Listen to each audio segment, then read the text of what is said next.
Students, आज की class का विषय है हाइजेनबर्ग के अनिश्चितता सिद्धांत के अनुप्रयोग। क्वांटम मैकेनिक्स की क्लास में बीएससी थर्ड ईयर में हम पढ़ रहे हैं हाइजेनबर्ग का अनिश्चितता का सिद्धांत, और हमने देखा था अनिश्चितता का सिद्धांत का कथन क्या है कि एक ही समय पर एक ही दिशा में स्थिति और संवेग का एक साथ यथार्थ मापन संभव नहीं है। और हाइजेनबर्ग को मैथमेटिकली, हाइजेनबर्ग के अनिश्चितता सिद्धांत को मैथमेटिकली लिखा जाता है delta x into delta p x greater than equals to h cross by 2। Okay, मतलब डेल्टा एक्स स्थिति में अनिश्चितता है एक्स दिशा में, और डेल्टा पी एक्स संवेग में अनिश्चितता है। ओके, और ये इन दोनों का गुणा हमेशा एच क्रॉस बाय 2 से या तो बड़ा या उसके बराबर होगा। Delta x dot delta p x न्यूनतम कब होगा? न्यूनतम तब होगा जब ये एच क्रॉस बाय 2 के बराबर है। ओके, तो अब हाइजेनबर्ग के अनिश्चितता सिद्धांत की सहायता से हम सबसे पहले ज्ञात करेंगे या सबसे पहले व्याख्या करेंगे कि नाभिक में इलेक्ट्रॉन का अस्तित्व नहीं होता है। ओके, तो सबसे पहले हाइजेनबर्ग के सिद्धांत की सहायता से हम यह साबित करने की कोशिश करेंगे कि नाभिक में इलेक्ट्रॉन का अस्तित्व नहीं होता है, मतलब नाभिक में इलेक्ट्रॉन के अनास्तित्व की व्याख्या, अर्थात नाभिक में इलेक्ट्रॉन का अस्तित्व नहीं होता है। तो देखो, हाइजेनबर्ग का अनिश्चितता का सिद्धांत क्या है? एक्स दिशा के लिए मैं लिखूँ तो delta x into delta p x is greater than equals to h cross by 2। यदि न्यूनतम की बात करता हूँ तो delta x delta p x बराबर एच क्रॉस बाय 2। क्लियर है? यहाँ तक की बात है। अब यदि नाभिक की बात करता हूँ तो नाभिक की त्रिज्या यदि मान लेता हूँ कैपिटल आर है, तो नाभिक की त्रिज्या किस कोटि की होती है? नाभिक की त्रिज्या फर्मी की कोटि की होती है। फर्मी क्या होता है? फेमटोमीटर क्या होता है? 10⁻⁻15 मीटर कोटि की होती है। ओके, आर बराबर कितना होता है? तकरीबन 10⁻⁻15 मीटर कोटि की। और यदि मैं स्पेसिफाइड लिखूँ मैं इसको, तो मैं लिख सकता हूँ 5 × 10⁻⁻15 मीटर की कोटि की। ओके, तो यहाँ पर आर की वैल्यू इतनी है, तो डेल्टा एक्स इलेक्ट्रॉन यदि इसके अंदर है मान लो, तो इलेक्ट्रॉन की स्थिति की अनिश्चितता भी कितनी हो सकती है? आर की रेंज की ही होगी। तो डेल्टा एक्स बराबर क्या हो सकता है? Plus minus r. Delta x क्या हो सकता है? Plus minus are. ओके, तो यहाँ से संवेग की अनिश्चितता निकल जाएगी। डेल्टा पी एक्स बराबर h cross by 2 into delta x. Okay, और एच क्रॉस बाई 2 इंटू यहाँ पर मैं लिख सकता हूँ आर। ठीक है, तो यहाँ से डेल्टा पी एक्स आपको प्राप्त हो जाएगा। देखो क्या लिख सकते हैं हम लोग? एच क्रॉस की जगह हम लिख सकते हैं एच बटा 2 पाई, और 2 से मल्टीप्लाई करेंगे तो ये 4 पाई हो जाएगा। सही है, इंटू आर। ठीक है, अब यहाँ पर एच और आर की वैल्यू रखते हैं हम लोग, तो क्या मिल जाएगा आपको? ओके, तो यहाँ से डेल्टा पी एक्स क्या आ जाएगा? देखो यहाँ पर डेल्टा पी एक्स आ जाएगा h/4 पाई आर। ओके, तो h का वैल्यू रखेंगे इधर। h का वैल्यू है 6.62 × 10⁻⁻34 प्लांक नियतांक। ओके, 4 की जगह 4, पाई की जगह 3.14 और r की जगह 5 × 10⁻⁻15। r की वैल्यू किस रेंज में होती है? 5 × 10⁻⁻15 मीटर की रेंज में होती है, कोटि में होती है। ओके, यदि हम इसको सिंप्लीफाई करते हैं तो डेल्टा पी एक्स संवेग में अनिश्चितता आ जाएगी 1.054 × 10⁻20 kg × मीटर पर second. Okay, delta p x संवेग में स्थिति है और डेल्टा एक्स स्थिति में अनिश्चितता है। ओके, तो इलेक्ट्रॉन की स्थिति की अनिश्चितता तो आर के बराबर होनी चाहिए कम से कम। ओके, और संवेग की अनिश्चितता इतनी होनी चाहिए।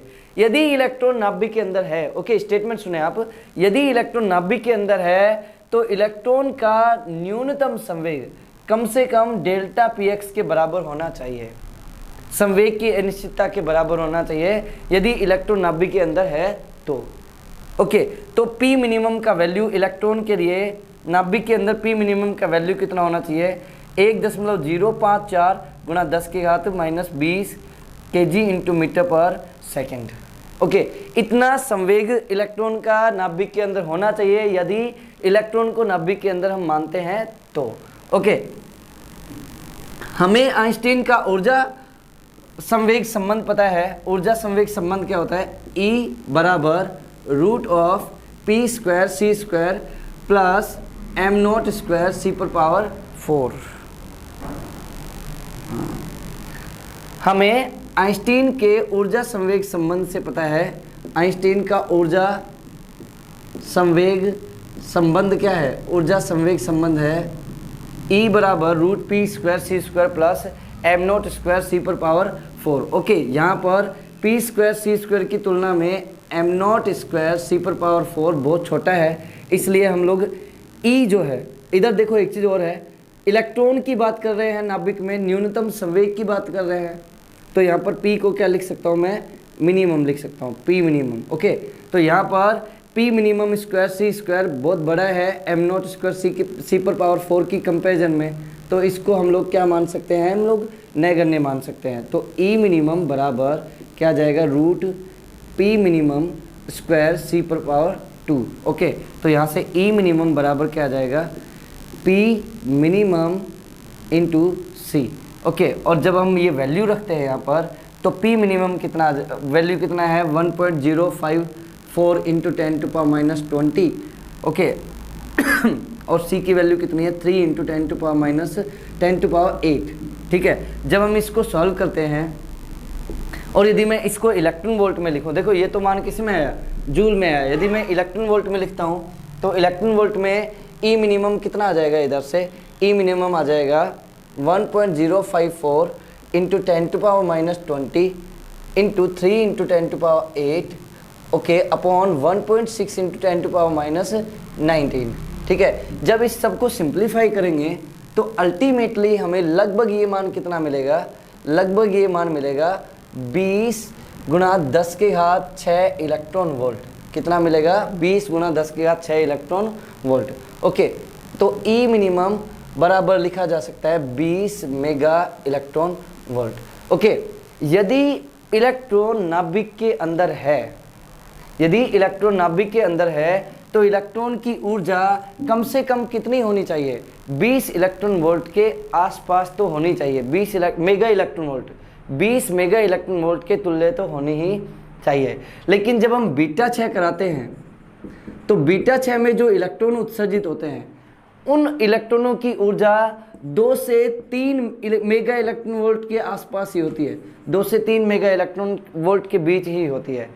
अब देखो, यदि हम लोग इलेक्ट्रॉन को नाभिक के अंदर माने तो उसकी कम से कम ऊर्जा 20 मेगा इलेक्ट्रॉन वोल्ट होनी चाहिए, जबकि बीटा 6 में उत्सर्जित इलेक्ट्रॉन की ऊर्जा 2 से 3 मेगा इलेक्ट्रॉन वोल्ट के बीच है। तो हम कह सकते हैं कि इलेक्ट्रॉन नाभिक के अंदर होता ही नहीं है, यदि होता तो उसकी ऊर्जा 20 मेगा इलेक्ट्रॉन वोल्ट के आसपास होनी चाहिए थी, जबकि वास्तव में ऐसा नहीं है। तो हम कह सकते हैं कि नाभिक में इलेक्ट्रॉन लाए नहीं करता है, नाभिक में इलेक्ट्रॉन अस्तित्व नहीं रखता है। ठीक है, तो ये पहला अनुप्रयोग था जो हमने डिस्कस किया। आज के लिए इतना ही रखते हैं, जितने भी अनुप्रयोग होंगे वो हम नेक्स्ट क्लास में डिस्कस कर लेंगे। Okay, thank you.